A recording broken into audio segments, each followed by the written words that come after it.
Jatuh bangun dalam dunia bisnis sudah menjadi hal biasa bagi pelaku usaha. Betul, seperti halnya Tri Yuliati, pelaku usaha mainan kayu yang tidak henti berjuang walaupun bisnisnya dihantam badai pandemi. Bermodalkan kegigihan dan semangat, ia optimis dan ulet untuk memasarkan produknya dan juga untuk mencari peluang usaha. Langsung saja ya kita simak kisahnya berikut ini.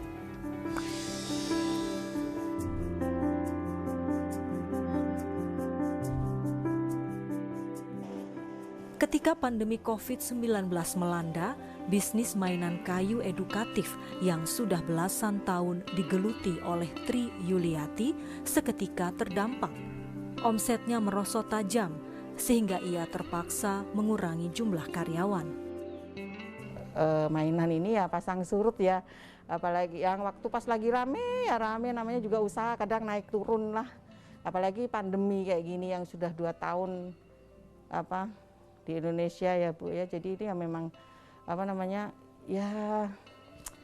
ya lumayan ini nurun tajam, tapi ya kita harus tetap semangat lah, gimana pun kan anak-anak ini butuh mainan, jadi ya tetap masih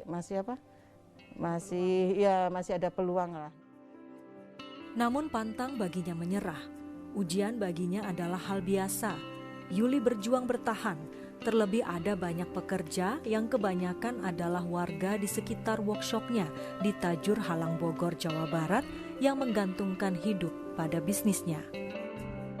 Ya caranya bertahan ya sekarang ini ya alhamdulillah ya kita kan udah banyak pelanggan ya dari sekolahan, dari itu ya walaupun sedikit-sedikit masih ada yang masuk untuk pesanan. Nah, mulai Desember kemarin kita juga dari PT Guru udah mulai ini jualan online, mulai kita kita gencarkan untuk promo jualan online. Terus karena juga pandemi kan kemarin pameran juga nggak ada. Selama ini kan kita biasanya kalau kita habis pameran itu kan rame. Ya mudah-mudahan lah tahun ini mulai ada pameran-pameran lagi. Yuli juga mendapat bantuan dari pemerintah, yaitu berupa gratis biaya pengurusan TKDN dan SNI. Terus alhamdulillah juga tahun 2021 saya dapat gratis untuk pengurusan TKDN. Jadi tingkat komponen dalam negeri ya. Jadi kan karena kita kayu jadi tingkat komponen dalam negerinya banyak. Alhamdulillah itu dapat gratis. Kalau bayar kan mahal itu Mbak, satu item bisa berapa itu kalau nggak salah 16 sampai 20 juta. Mainan kayu edukatif yang banyak digunakan untuk terapi anak berkebutuhan khusus juga mendorong Yuli untuk membangun sekolah bagi anak berkebutuhan khusus. Tahun 2012 kalau nggak salah saya buat tempat terapi dulu untuk anak autis, Down syndrome gitu kan.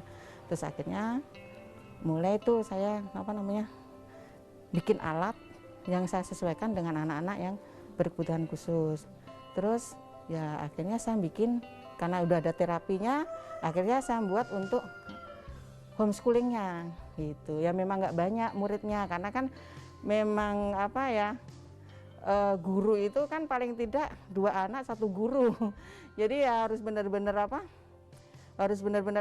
kalau untuk anak berkebutuhan khusus harus gurunya harus care, harus gimana ya, beda lah gitu. Dan memang perjuangan guru untuk ngajarin anak ABK itu benar-benar kalau menurut saya sudah ini banget itu. Ya alhamdulillah, artinya saya bisnis di mainan kayu, tapi saya juga pengen ini di lain tempat, artinya dari tempat itu yang masih berhubungan dengan edukasi juga, tapi lebih ke anak ABK. Kita lebih konsentrasinya ke anak berkebutuhan khusus untuk sekolahnya ya.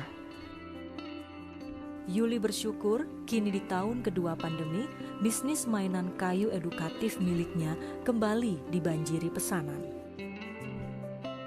Kalau harapan saya sih mudah-mudahan ya PT Guru semakin maju ya Mbak ya, karena bukan apa-apa, ini kan hajat hidup orang banyak, di belakang saya kan banyak yang harus kita hidupin itu. Yang penting nih tetap jalan, mudah-mudahan Allah kasih yang lebih baik lagi gitu, jadi kita bisa survive lagi, bisa nambah tenaga kerja lagi, mainan rame lagi. Ya mudah-mudahan pandemi mulai berlalu, ekonomi mulai naik lagi, itu harapan saya. Artinya ya ini kita mikirnya bukan kita sendiri, tapi di belakang kita ini, pegawai kita ini, di belakang ada anak istri, ini yang harus kita perjuangkan. Bagaimana caranya kita harus survive, harus hidup gitu. UKM dan IKM yang dikenal tahan banting seolah terbukti dari sosok Tri Yuliati. Ia membuktikan optimis dan pantang menyerah menjadi salah satu modal bagi wirausaha untuk bertahan dan bangkit. Itu tadi sosok pelaku usaha yang sukses berbisnis mainan kayu edukatif. Ingin tahu bagaimana kunci sukses Tri Yuliati dalam menekuni dan mengembangkan usaha mainan kayunya? Berikut informasi selengkapnya untuk Anda.